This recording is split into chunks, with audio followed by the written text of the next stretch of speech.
Ce matin-là, j'ai regardé l'homme qui était sur le point de devenir mon mari, puis je me suis éloigné tranquillement et je suis monté dans le pick-up d'un inconnu. Tout le monde pensait que j'avais perdu la tête, mais personne ne savait ce que je venais de découvrir la veille au soir. On cognait à la porte comme si on essayait de me secourir. 5 minutes, Sophie. Quelqu'un a crié depuis le couloir à l'extérieur de la suite nuptiale de la mairie, mais je ne me noyais pas. Pas dans l'eau, en tout cas, juste dans du tulle et des attentes. Je me suis regardé dans le miroir. La robe blanche, en satin ivoire avec de la dentelle délicate et un décolleté en cœur, était magnifique, sur mesure et absolument suffocante. Je ne pleurais pas. Je ne tremblais pas. Mais je haletais pour respirer comme on pourrait le faire dans un rêve juste avant de se réveiller en hurlant. J'ai soulevé l'ourlet pour jeter un coup d'œil à mes pieds. Des escarpins de plusieurs centimètres. Je détestais les escarpins. Thomas les avait choisis. Élégant, avait-il dit. Ma poitrine avait l'impression de se replier sur elle-même. Derrière moi, sur la table d'appoint, il y avait une délicate broche en argent. Celle de ma mère. Je l'avais épinglée à ma robe plus tôt, comme un geste d'approbation d'une femme qui n'était plus vivante depuis plus de 20 ans. Aurais-tu dit oui, maman, ai-je murmuré. Aurais-tu me laissé donner ma vie juste pour que les choses soient plus faciles pour tout le monde? Une autre fois, on a cogné. C'est l'heure. J'ai ouvert la porte, un sourire peint sur mon visage. Mon frère a ajusté sa cravate et a dit, tu es parfaite. Parfaite pour qui? Alors que nous marchions dans le couloir étroit vers la salle de cérémonie, j'ai senti mes genoux fléchir. Pas par nervosité, par clarté. 20 ans à être la fille responsable. La mère remplaçante. Celle qui a dit non à la faculté parce que quelqu'un devait rester. Celle qui a fait du babysitting pour que ses sœurs puissent faire la fête. Celle qui a enseigné à temps plein et qui préparait encore le dîner tous les dimanches. J'avais tout fait correctement. Et rien de tout cela ne ressemblait à ma vie. Les doubles portes se sont ouvertes. Les invités se sont retournés. Thomas était déjà debout près de l'officier d'état civil, affichant son sourire professionnel répété. Il avait l'air si soigné, si prêt, si certain. Mais au moment où il a posé sa main sur la mienne, le poids n'était pas chaud. Il était lourd, possessif. Et quand j'ai essayé de me retirer un tout petit peu, ses doigts se sont resserrés comme si j'étais une propriété. Il s'est penché et a murmuré, « Respire, ma chérie. Je m'occupe de toi. » J'ai souri, mais seulement avec mes dents. L'officier d'état civil s'est éclairci la gorge.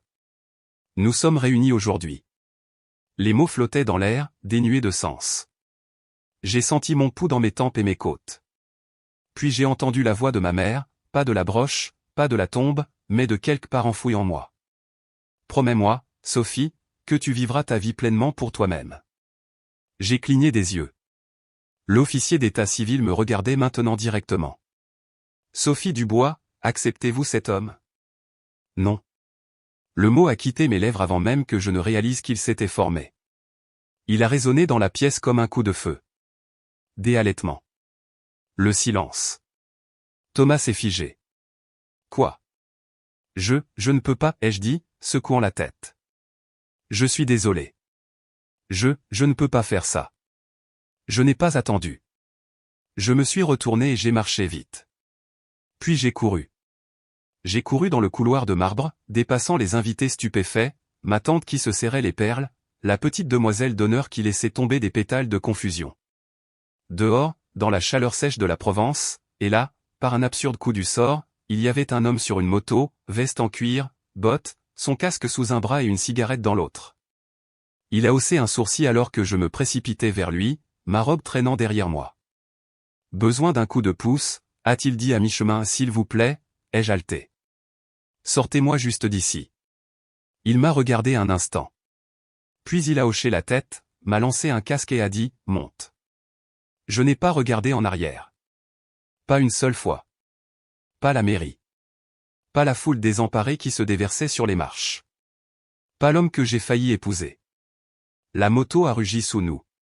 Le vent a déchiré mon voile, a détaché mes cheveux, a rempli mes poumons d'air que je n'avais pas goûté depuis des années.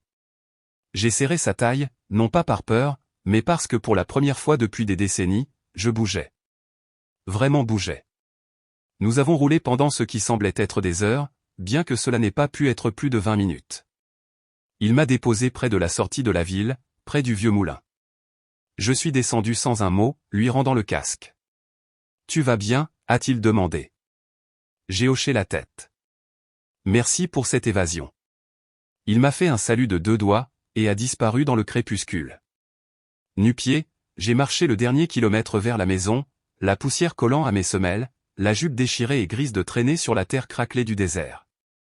La maison est apparue. L'ancienne maison de mon père, telle qu'il avait toujours été. Lumières éteintes. Il devait être à la mairie, essayant de sauver le scandale. Je suis monté sur le porche et je me suis assise, robe de mariée et tout le reste. Gribouille, mon vieux chat tigré orange, est apparu dessous les marches et a sauté sur mes genoux comme si rien n'était hors de l'ordinaire. Il s'est blotti contre moi et a ronronné doucement. Sa chaleur me ramenait à la terre d'une manière que rien d'autre ne pouvait faire. Mes mains tremblaient. Mon cœur battait la chamade. Mais mes poumons savaient enfin ce que c'était que de se remplir d'air. J'ai fermé les yeux et j'ai murmuré dans la nuit. Cette fois, maman, je ne les ai pas laissés choisir pour moi. Et Gribouille a ronronné plus fort, comme s'il était d'accord. Je me suis réveillé au craquement des planchers au-dessus de moi et à un rayon de soleil s'étirant sur mon visage comme une question silencieuse. Pendant un moment, je ne me souvenais de rien. Ni de la mairie, ni du murmure de la foule, ni même du son de ma propre voix rompant 2 décennies de silence. Mais ensuite, j'ai vu le désordre sur le sol, ma robe de mariée froissée comme une peau abandonnée, et tout m'est revenu. Gribouille était toujours blotti à mes pieds, une patte posée sur ma cheville comme un gardien. Sa fourrure tressautait à chaque ronflement. Je me suis assise lentement, le vieux canapé gémissant sous moi. Mon corps me faisait mal à des endroits inattendus, cou, côte, âme. « Qu'est-ce que j'ai fait ?» ai-je murmuré. Mon téléphone a vibré avant que je ne puisse terminer ma pensée. Je ne voulais pas regarder, mais je l'ai fait. Mathieu, réponds à ce maudit téléphone. Sophie, tu vas bien? C'était dingue. Appelle-moi, papa. 2 appels manqués. Et puis mon frère. Dès que j'ai décroché, sa voix a explosé dans la ligne. Tu as perdu la tête? Bonjour à toi aussi, Antoine, ai-je murmuré, essuyant une tache de sommeil sèche du coin de l'œil. Papa a failli avoir une crise cardiaque. Thomas est humilié. Tu te rends compte de ce que tu as fait? Mes doigts se sont serrés autour du téléphone. Et toi? Le silence. J'entendais sa respiration. J'ai dit non, Antoine. C'est tout. J'ai dit non à un homme que je n'aimais pas, à mon propre mariage. Tu aurais pu parler à quelqu'un d'abord. Tu aurais pu y réfléchir. J'ai réfléchi pendant les 20 dernières années. À la faculté que je n'ai pas fréquentée. À chaque nuit où j'ai gardé ces enfants pour que toi et Claire puissiez sortir. À chaque instant, je me suis fait passer après tout le monde. Tu es égoïste, a-t-il rétorqué. J'ai fermé les yeux. Bien. Peut-être que je dois l'être. J'ai raccroché avant de changer d'avis. Mes mains tremblaient. J'ai laissé tomber le téléphone sur le canapé et j'ai laissé tomber ma tête en arrière. Le ventilateur de plafond tournait lentement, craquant en rythme avec la tempête en moi. Plus tard cet après-midi-là, Chloé est passée. Ma meilleure amie depuis la 3e. Elle n'a pas frappé, elle est juste entrée avec 2 cafés de station-service et un sac de chips à la crème aigre. Je savais que tu n'allais pas y aller, a-t-elle dit, me tendant le café comme si c'était un médicament. Quoi? Elle m'a jeté un regard de côté et s'est assise, son jean déchiré glissant facilement sur les coussins affaissés. Tu marchais dans ton sommeil, disais-je, tout au long de vos fiançailles. Tu ne parlais même pas vraiment de lui. Tu souriais, mais ça n'atteignait pas tes yeux. J'ai regardé dans ma tasse. Pourquoi tu ne m'as pas arrêté? Est-ce que tu aurais écouté? Je n'ai pas répondu. La question flottait entre nous comme une photographie oubliée. Nous sommes restés assis en silence un moment, mâchant des chips, sirotant du café, écoutant le vent rouler sur le désert. Gribouille a sauté entre nous, grattant mon genou comme s'il revendiquait son territoire. Tu sais ce que j'envie, a dit Chloé après une longue pause. Tu as fait quelque chose d'audacieux. Tu as cassé un scénario. La plupart des gens le vivent simplement. Est-ce que c'est ce que j'ai fait, ai-je demandé. Tu as brûlé la 2 pièces. Je n'avais dit à personne où je restais, mais quelqu'un a dû le dire. Peut-être un cousin. Peut-être un invité qui a reconnu la maison. Je ne pensais pas qu'il viendrait après moi. Je me trompais. Cette nuit-là, j'étais presque endormi quand les coups ont commencé. C'était violent, comme si quelqu'un essayait de défoncer la porte. Gribouille s'est redressé et a sifflé. Poil hérissé comme un goupillon. Je me suis assise lentement, le cœur battant la chamade, puis j'ai entendu. Sophie, sa voix, Thomas, ouvre la porte maintenant. Gribouille s'est lancé du canapé et s'est positionné entre moi et la porte comme un guerrier à poil bas. Les coups devenaient plus forts. Je sais que tu es là. J'ai reculé dans la cuisine et j'ai attrapé mon téléphone, les mains tremblantes.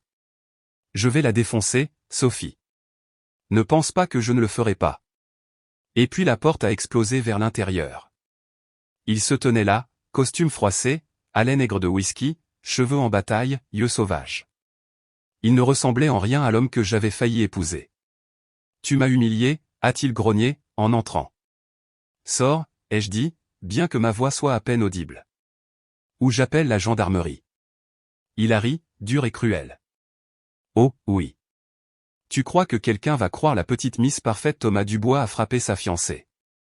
Il s'est élancé vers moi, a attrapé mon bras, et puis tout s'est passé en même temps.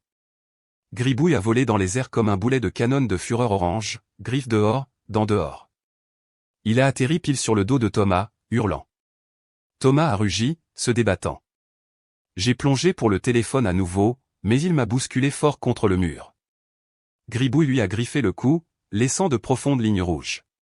Puis, d'un geste brutal, Thomas a attrapé Gribouille par la peau du cou et l'a jeté contre le mur. Un bruit sourd et écœurant, un cri. Mon cœur s'est brisé. J'ai crié et je me suis précipité vers le corps mou de Gribouille. Non, non, non. Mais Thomas n'avait pas fini. Il m'a attrapé par les cheveux, levant la main pour frapper, puis il a lâché ma fille. La voix était calme, froide, d'acier. Mon père se tenait dans l'encadrement de la porte. Un fusil de chasse pointé sur la poitrine de Thomas. Pour l'instant. Thomas s'est figé. Monsieur Martin. Tu bouges le moindrement de travers, et tu ne quitteras pas cette maison debout, a dit papa. Toi et moi, on peut parler dehors. Thomas a hésité, puis a reculé, crachant des jurons en sortant. Je me suis effondré à côté de Gribouille, sanglotant, les doigts tremblants alors que je berçais son petit corps. Mon père s'est agenouillé à côté de moi, a jeté un coup d'œil à la montée et à la descente de la poitrine de Gribouille et a dit, il est vivant, mais nous devons y aller maintenant. J'ai hoché la tête à travers mes larmes. Papa, je ne veux plus rester ici. Il n'a pas répondu. Il a juste posé une main sur mon épaule et a dit, alors allons l'aider, et après ça, nous verrons. 2 jours après avoir ramené Gribouille du vétérinaire, il a finalement levé la tête, juste un peu, mais c'était suffisant. J'avais dormi par terre à côté de son lit, une main toujours doucement posée sur son dos, comptant la montée et la descente de sa respiration comme si c'était la seule chose qui me rattachait à la terre. Le vétérinaire avait dit que c'était un miracle. Côte meurtrie, légère commotion cérébrale, pas d'hémorragie interne. Peu importait s'il boitait pour le reste de sa vie. J'avais juste besoin qu'il soit là. Mais quand il m'a regardé ce matin-là, ses yeux lents mais concentrés, quelque chose a changé, comme si le brouillard de la peur commençait à se lever. Et ce qui est monté à la place, c'est quelque chose que je n'avais pas ressenti depuis longtemps, une impatience. Ce soir-là, pendant que le soleil se traînait derrière les montagnes, et que le vent du désert transportait l'odeur sage de la lavande, je me suis assise à la vieille table de la cuisine et j'ai ouvert mon ordinateur portable. Pas avec un plan, juste par habitude, par distraction. J'ai parcouru les emails, les publicités, les spams. Un message non lu d'un forum d'enseignants que je n'avais pas consulté depuis des mois. La ligne d'objet était simple. Nouveau poste disponible, école rurale, nord de la France. J'ai cliqué. C'était une petite école à Chartres près de la Durance, à la limite des terres ancestrales. Un poste à temps plein pour un enseignant de primaire. L'accent mis sur l'apprentissage holistique, l'éducation basée sur la nature et l'intégration culturelle. Le logement était inclus. Il fallait être ouvert à la pédagogie non traditionnelle et aux pratiques spirituelles locales. J'ai lu l'annonce 3 fois, puis une 4e. Les mots brillaient sur l'écran comme s'ils me défiaient. Êtes-vous prêt à recommencer? Je ne me suis pas laissé trop réfléchir. Mes doigts planaient au-dessus du clavier. J'ai tapé une seule ligne. Bonjour, je m'appelle Sophie Dubois. Je suis intéressé. Pouvons-nous parler? J'ai appuyé sur envoyer, j'ai fermé l'ordinateur portable, j'ai pris une profonde inspiration. Le lendemain matin, j'ai reçu une réponse. Hola Sophie. Je m'appelle Miguel Sanchez. Je suis le directeur par intérim de l'école des Pins. J'adorerais vous parler. J'ai regardé le message. Puis j'ai appelé. Sa voix était calme. Basse, avec une sorte de confiance tranquille qui semblait plus ancienne que la ligne téléphonique qui nous reliait. Pourquoi êtes-vous intéressé par ce poste, a-t-il demandé. J'avais une liste de réponses préparées.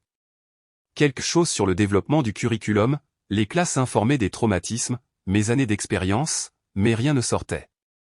Au lieu de cela, j'ai dit, parce que je veux enfin devenir l'enseignante dont j'ai rêvé quand j'avais 9 ans. Il y a eu une pause au bout du fil, puis il a ri doucement, gentiment. Eh bien, a-t-il dit, nous avons construit cette école pour les personnes qui rêvent comme ça. Quand pouvez-vous venir? Ma main a tremblé en écrivant l'adresse. Ce soir-là, j'ai annoncé à ma famille. Ils pensaient que je plaisantais. Tu déménages où? Ma sœur Claire a crié, tenant une cuillère au-dessus de la chaise haute de son bébé. Laura a dit, une école près des montagnes. Ils m'ont offert un logement. Et ici? Et les enfants? Et papa? J'ai regardé mon père. Il était assis silencieusement en tête de table, fixant son café. Depuis la nuit où il m'avait sauvé, il était distant, pas en colère, juste fatigué. Tu n'as même pas ta propre famille, a ajouté Claire, d'une voix tranchante. Maintenant, tu veux aller jouer à l'institutrice dans un village. Ça m'a frappé fort. Pas parce que c'était cruel, bien que ça l'ait été, mais parce que c'était vrai. Je n'avais pas de mari, pas d'enfant, pas de prêt immobilier. Je n'avais même pas de chien. Juste Gribouille qui se remettait dans un coin, ronronnant doucement comme une petite machine. Mais pour une fois, la vérité ne me blessait pas. Elle me clarifiait. Exactement, ai-je dit. Je n'ai rien qui me retienne ici. Et je ne veux pas me réveiller un jour à 60 ans en me rendant compte que je n'ai jamais quitté l'endroit où ma vie a arrêté de bouger. Claire a levé les yeux au ciel. Dramatique. Je me suis tourné vers mon père. Papa, je dois partir, mais je t'appellerai. Je te rendrai visite. Je promets. Il est resté silencieux pendant longtemps. Puis il a hoché la tête. Un jour, je le savais, a-t-il dit. Un jour, tu partiras. J'ai fait ma valise en silence. Vieux pull. Mes classeurs de leçons, quelques livres au coin corné, la cage de Gribouille, le bracelet de fil rouge qu'une de mes anciennes élèves m'a fait l'année dernière à Noël. Mon frère Antoine est venu la veille de mon départ. Tu y vas vraiment, a-t-il demandé depuis l'encadrement de la porte, les bras croisés, essayant de paraître agacé. Tu vas juste nous laisser avec le chaos de Claire et la mauvaise humeur de papa. J'ai souri. Vous survivrez. Il a soupiré, se frottant l'arrière du cou. Tu sais, j'ai toujours pensé que tu serais celle qui resterait pour toujours. J'ai toujours pensé ça aussi, ai-je murmuré. Il a baissé les yeux, puis les a relevés. Bien pour toi. À l'aube, j'ai chargé la dernière boîte à l'arrière de ma voiture cabossée. Gribouille a miaulé depuis sa cage, clairement mécontent de l'arrangement. Ne t'inquiète pas, ai-je dit, l'attachant. Nous ne fuyons pas cette fois. Nous courons vers quelque chose. J'ai fait une dernière promenade autour de la maison. Chaque coin recelait un souvenir. Certains doux, d'autres suffocants, mais je n'ai pas pleuré. Pas même quand j'ai vu le miroir dans le couloir, celui où je me suis vu pour la première fois dans cette robe de mariée et où je n'ai pas reconnu la femme qui me regardait. Cette fois, je l'ai reconnue. Je pensais connaître les montagnes. Je les avais vues dans les magazines, sur les cartes postales, sur les panneaux publicitaires de road trips poussiéreux. Mais rien ne m'avait préparé à ce qui s'élevait au-delà du pare-brise alors que je conduisais plus profondément dans le nord de la France. Les contreforts des Alpes n'étaient pas juste un paysage. C'était une présence, vieille, observatrice, vivante. Gribouille est resté étrangement silencieux sur le siège passager. Sa cage était légèrement inclinée pour qu'il puisse observer les nuages dérivés sur les pics dentelés. L'air s'est raréfié. Le ciel s'est élargi. Chaque kilomètre donnait l'impression d'enlever des couches. Je ne me rendais pas compte que j'en portais. Au moment où j'ai tiré dans le petit parking de terre devant l'école des Pins, le soleil était bas, peignant le sol d'or et de cendres. Une femme attendait près des marches avant, grande, droite, une longue tresse noire tombant sur son épaule comme un ruban d'ombre. « Tu dois être Sophie », a-t-elle dit, offrant une main. Sa poigne était ferme, ses yeux plus vifs que son âge. « Irène », a-t-elle ajouté. Directrice adjointe. « Je suis là pour t'aider à t'installer. » Elle parlait avec un rythme que je n'avais jamais entendu auparavant, comme si ces mots avaient des racines, comme s'ils appartenaient à quelque chose de plus ancien que le français. Je l'ai suivie vers une petite maison de style ferme à côté de l'école, son toit s'inclinant vers le flanc de la colline, ses fenêtres profondément encastrées comme des yeux au repos. « Ce sera le tien », a-t-elle dit, déverrouillant la porte d'entrée. Rien d'extraordinaire, mais les fondations sont solides à l'intérieur. Les murs étaient frais, le sol inégal, les coins remplis de poussière dansant dans la lumière oblique. Une légère odeur de lavande flottait dans l'air. J'ai posé doucement la cage de gribouille par la fenêtre. Il est sorti prudemment, reniflant chaque plancher craquant comme si le bois pouvait mordre en retour. Irène l'a regardé avec un éclair d'amusement. « Il s'habituera », a-t-elle dit. Nous tous. Ce soir-là, elle a allumé un feu dans la cheminée en pierre sans qu'on le lui demande. Ses mains bougeaient avec la facilité de quelqu'un qui connaissait le feu comme un vieil ami. Quand elle a eu fini, elle s'est levée et m'a regardé. « Tu le sens ?» a-t-elle demandé. J'ai cligné des yeux. Sentir quoi? Elle a hoché la tête vers la fenêtre. Cette terre, elle ne t'accueille pas à bras ouverts. Pas au début. Elle regarde, elle attend, elle décide si tu mérites ces histoires. Je ne savais pas quoi dire, alors j'ai juste hoché la tête. Le lendemain matin, le froid a traversé les murs comme une leçon. Juin en ville signifiait des robes sans manches et du café glacé. Ici, c'était du givre sur la vitre et une haleine comme de la brume. Je me suis emmitouflé dans des couches et j'ai suivi Irène à travers le chemin de terre vers l'école. Le bâtiment semblait avoir poussé hors du sol. Poutres épaisses, larges fenêtres, carreaux peints tissés dans le mur de pierre. L'école des Pins n'est pas comme les autres écoles, a-t-elle dit en ouvrant les portes d'entrée. Nous enseignons les mathématiques et la lecture, oui, mais aussi la langue, la cérémonie, la nature, l'esprit. À l'intérieur, la salle de classe sentait le pain et quelque chose de plus profond, comme la terre après la pluie. Il n'y avait pas de rangée de bureaux, juste des tables rondes, des coussins au sol, des tapisseries faites à la main sur les murs. Un tambour dans un coin, tendu de peau de cerf et entouré de plumes. C'est le tambour de l'esprit, a dit Irène, attrapant mon regard. Un cadeau de l'un de nos anciens. Les enfants apprennent le rythme avant d'apprendre la grammaire. J'ai passé une main sur le bord. La peau semblait chaude, vivante. Irène a souri. S'il te laisse le toucher, c'est un bon signe. Plus tard, elle m'a montré le salon des professeurs, petit, calme, un canapé taché, une cafetière d'une autre décennie, et une fenêtre qui encadrait les montagnes comme un tableau. Je m'y suis assise longtemps après qu'elle soit partie, juste en respirant, juste en écoutant. Le lendemain était mon premier jour avec les élèves. 15 paires d'yeux me fixaient alors que je me tenais au fond de la salle. La plupart sombres, curieux, solennels. Certains souriaient, d'autres se contentaient de regarder, mais un ne me regardait pas du tout. Il était assis dans le coin arrière, bras croisés, cheveux blonds trop clairs pour cette pièce, mâchoire serrée comme s'il avait avalé tous les mots qu'il avait jamais voulu dire. C'est Léo, a murmuré Irène derrière moi. Il est calme. Son père l'élève. Sa mère est partie il y a 2 ans. Il ne parle pas beaucoup. Son père est Miguel, notre directeur par intérim, a-t-elle ajouté doucement. Mais la plupart des gens ne le disent pas à voix haute, sauf s'ils doivent. Ma poitrine s'est serrée. J'ai reconnu ce silence. J'ai essayé de ne pas l'interpeller. Je ne voulais pas insister. Mais pendant que les autres enfants partageaient des histoires, dessinaient des arbres, riaient et gigotaient. Léo regardait par la fenêtre comme s'il était ailleurs. Quand le cours s'est terminé, les enfants sont sortis en rafale de bruit et de sacs à dos. Léo s'est attardé. Il n'a pas parlé, a juste glissé un papier plié sur mon bureau et est parti. J'ai ouvert le papier. Un croquis, brut, brouillon. Une montagne, une petite silhouette en dessous. Un chat blotti à leurs pieds. J'ai regardé par la fenêtre vers les pics, puis de nouveau le papier, et quelque chose en moi a murmuré, c'est là que ça commence. Ça a commencé avec Gribouille. Une nuit, peu après ma première semaine de cours, je me suis réveillé au son de ses grognements, un son grave et guttural que je n'avais jamais entendu auparavant. Il se tenait au bord du lit, le poil hérissé, les yeux grands ouverts et sauvages. Gribouille, ai-je murmuré, tendant la main. C'est là que le sol a bougé. Pas un bruit, pas un tremblement, comme si la maison avait soudainement inspiré, comme si la terre s'était roulée dans son sommeil et avait oublié que nous étions encore sur elle.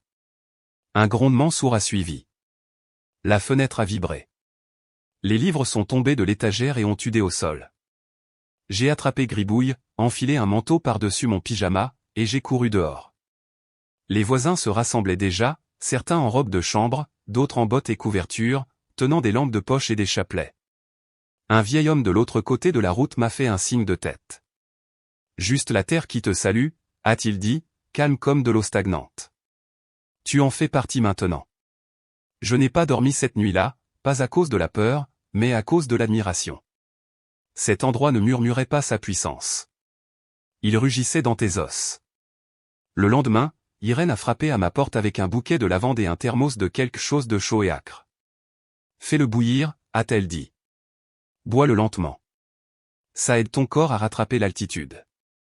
Elle m'a tendu la lavande. Et ceci pour le reste. Pour le reste de quoi? Elle a souri. Les fantômes, la lourdeur, les choses que tu as apportées avec toi. Gribouille nous regardait depuis la fenêtre, sa queue tressautant.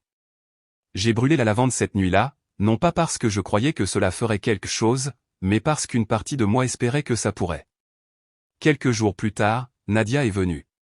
Elle a frappé comme si elle ne voulait pas être là, puis s'est frayé un chemin à l'intérieur avec une marmite de quelque chose d'épais et de parfumé. Ragoût, a-t-elle marmonné.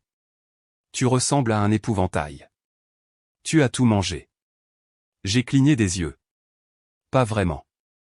Elle a posé la marmite sur la cuisinière, a jeté un coup d'œil à la pièce et a soupiré comme un peintre sur son œuvre. Ce feu n'est pas bien construit. Tu gaspilles du bois. Elle s'est agenouillée, a reconstruit le petit bois avec la précision d'un vieux soldat. Voilà, maintenant il va respirer. Je l'ai regardée en silence, incertaine de ce que je devais penser de cette intrusion soudaine. Elle m'avait à peine regardé lors des réunions du personnel. Une fois, elle a murmuré quelque chose à propos des étrangers et des enseignants au tableau blanc sous son souffle, mais maintenant elle remuait un ragoût comme si elle m'avait élevé. Après avoir mangé, elle s'est assise, bras croisés. J'ai vu beaucoup de nouveaux enseignants aller et venir, a-t-elle dit. Ils arrivent tous pleins d'idées. Holistique ceci, informé des traumatismes cela. Mais quand l'hiver frappe ou qu'un enfant pleure, ils sont partis avant le printemps. Je ne vais nulle part, ai-je dit doucement. Elle m'a étudié, les yeux plissés.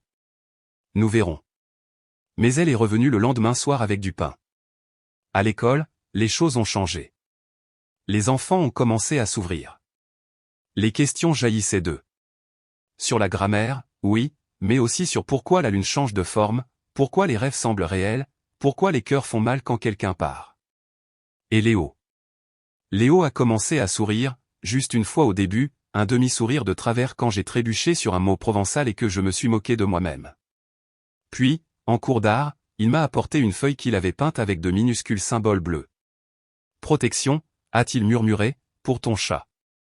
Je l'ai épinglée au-dessus de mon bureau, mais elle n'est pas restée. Un après-midi, alors que je révisais les journaux d'orthographe, la porte de la salle de classe a claqué en s'ouvrant. Une femme est entrée, grande, frappante, les lèvres peintes d'une nuance de rouge qui semblait chère et délibérée. Ses talons claquaient sur le sol comme des coups de feu. Je cherche Léo Sanchez. Elle ne s'est pas présentée. Elle n'en avait pas besoin. La ressemblance était indéniable. Bonjour, Valérie, ai-je dit, me levant lentement. Elle a cligné des yeux, surprise, puis s'est recomposée. Je suis sa mère.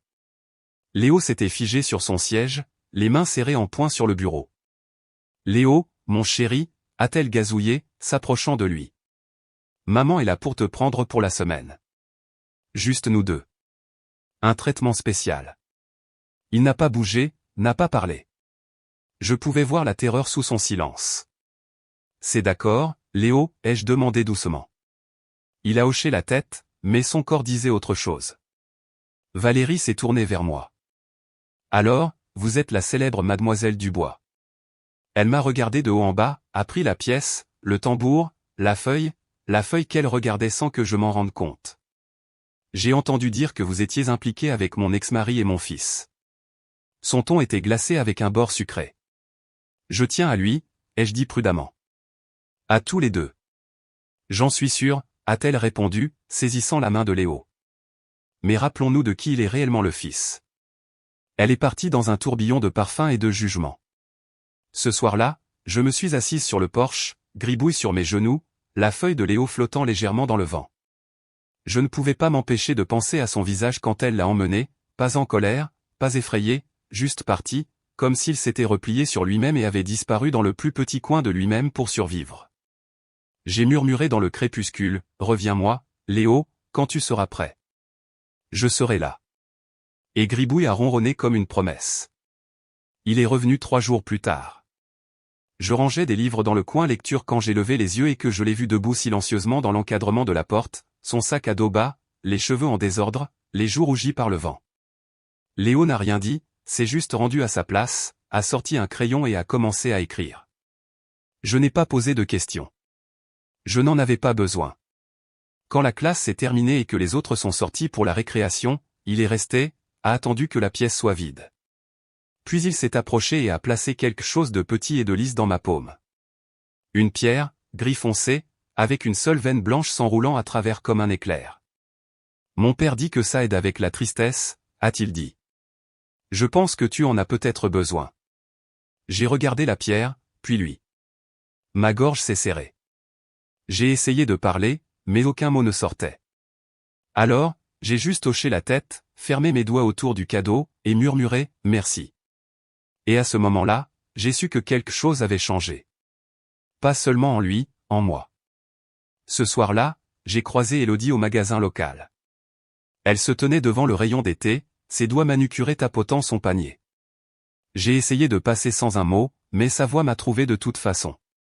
Tu t'es vraiment installé confortablement ici, n'est-ce pas? J'ai fait une pause, non pas parce que je ne m'y attendais pas, mais à cause du venin dans son ton. Élodie, ai-je dit prudemment. Je ne veux pas me disputer avec toi. Elle s'est rapprochée, les yeux flamboyants. Tu n'as pas ta place ici, Sophie. Tu es entrée, as pris mon travail, ma place, et maintenant quoi? Tu penses faire partie de cette communauté parce que tu enseignes à leurs enfants et que tu brûles de la lavande. J'ai senti la chaleur monter dans ma poitrine, mais je n'ai pas haussé la voix. Je ne t'ai rien pris, ai-je dit. Et je ne suis pas venu ici pour remplacer qui que ce soit.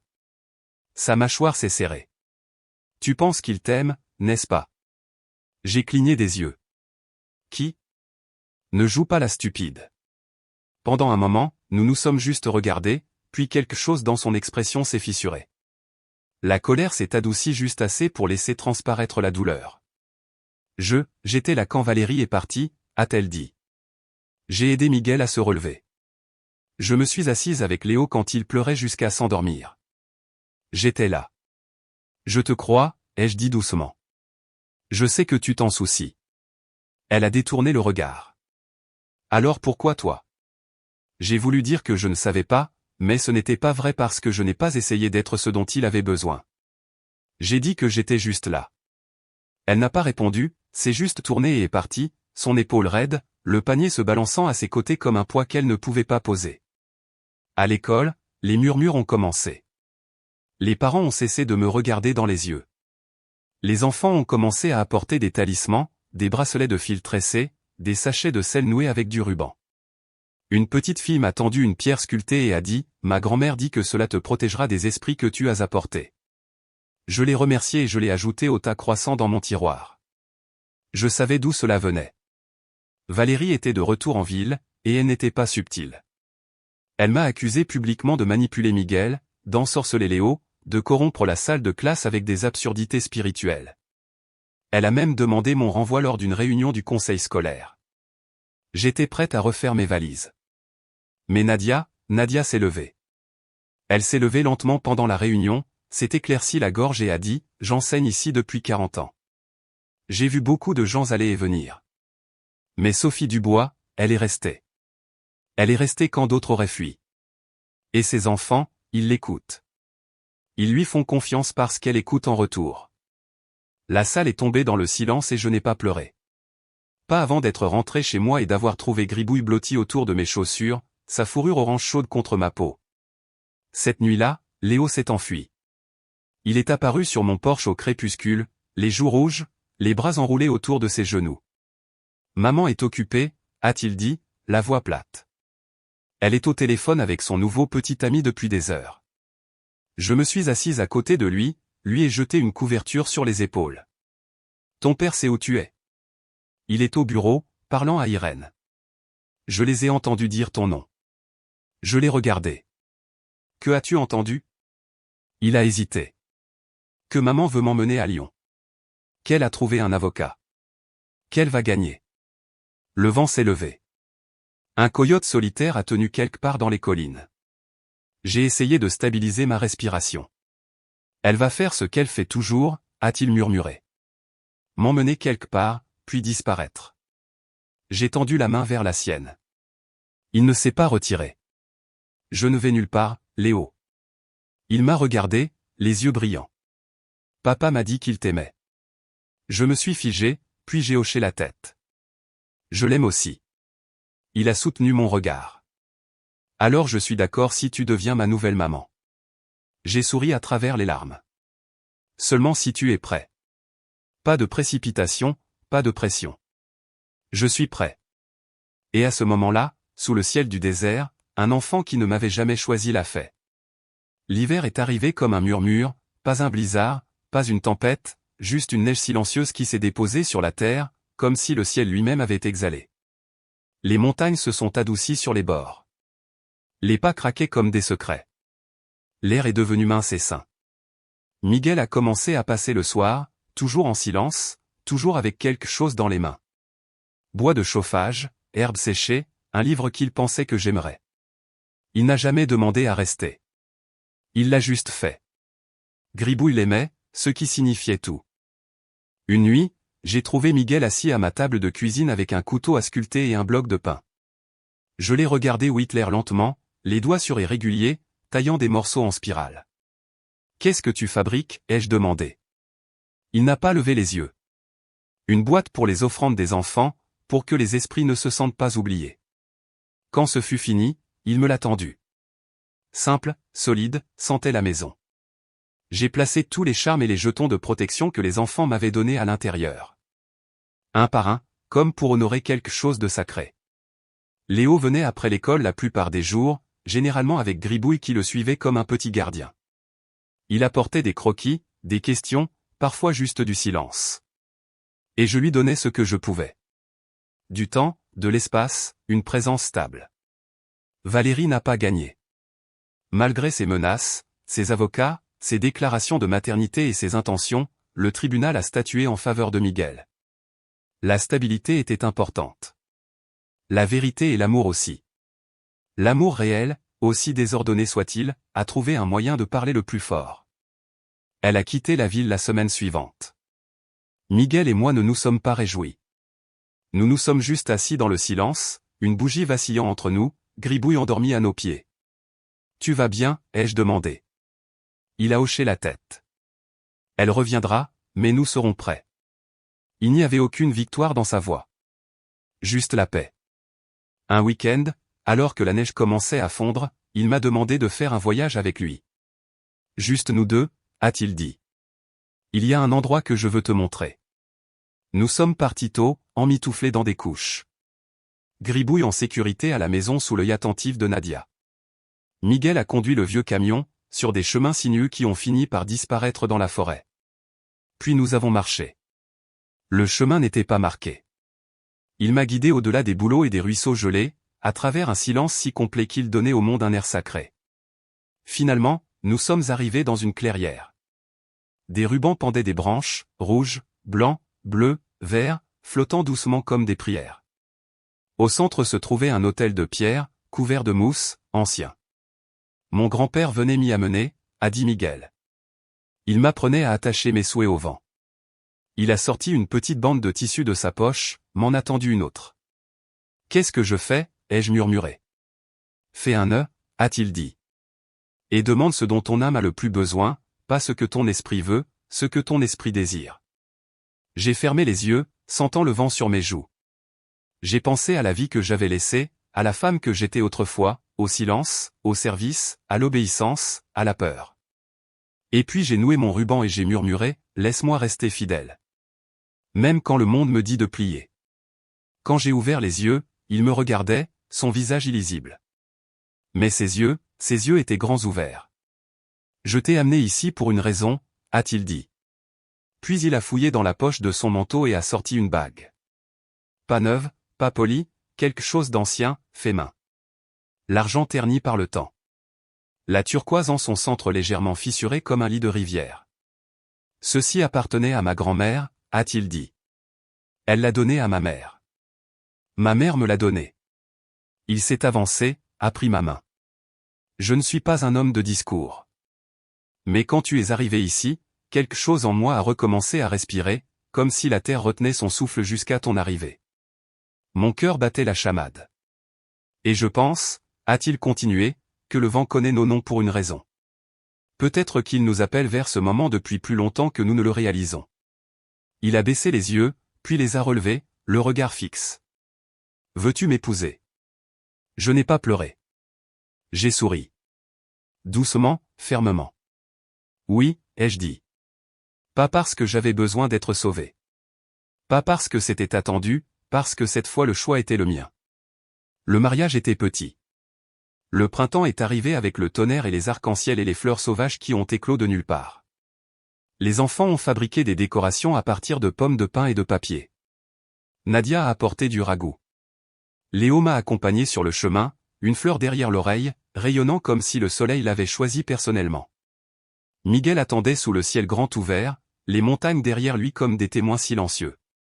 Gribouille, bien sûr, était assis fièrement à nos côtés, sa queue orange remuant comme un métronome.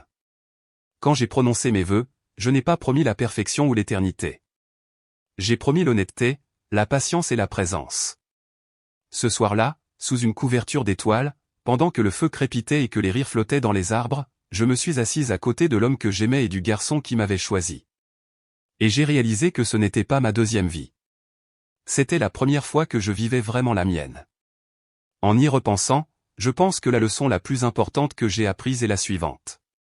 Parfois, la vie n'a pas besoin d'un grand plan. Elle a juste besoin d'un moment de courage pour dire non au chemin que tout le monde a tracé pour vous. J'ai passé des années à essayer d'être ce que les autres attendaient, obéissante, silencieuse, accommodante, et cela m'a presque vidée. Mais au moment où j'ai tout abandonné et que je suis entré dans l'inconnu, j'ai recommencé à entendre ma propre voix. J'ai appris que le foyer n'est pas toujours là où l'on est né. Parfois, c'est l'endroit qui vous laisse enfin respirer. Parfois, c'est un garçon qui vous tend une pierre d'esprit, ou un homme qui sculpte une boîte avec soin, ou un chat qui se blottit à vos pieds quand votre monde semble s'effondrer. J'ai appris que l'amour ne vous sauve pas. Il vous voit. Et quand il est réel, il ne vous demande pas de devenir quelqu'un d'autre. Il crée de l'espace pour exactement qui vous êtes. Et surtout, j'ai appris que la guérison ne vient pas d'un coup. Elle vient par saison. Dans le vent, dans la lumière du feu, dans les rubans noués aux arbres, et les souhaits murmurés que personne d'autre n'entend. Alors si vous êtes au bord de quelque chose de terrifiant, si le chemin devant vous semble trop sauvage, trop étrange, c'est peut-être exactement là que votre vraie vie commence. Vous n'avez pas besoin d'être sans peur. Vous devez juste avancer de toute façon. C'est ce que j'ai fait. Et cela m'a ramené à la maison.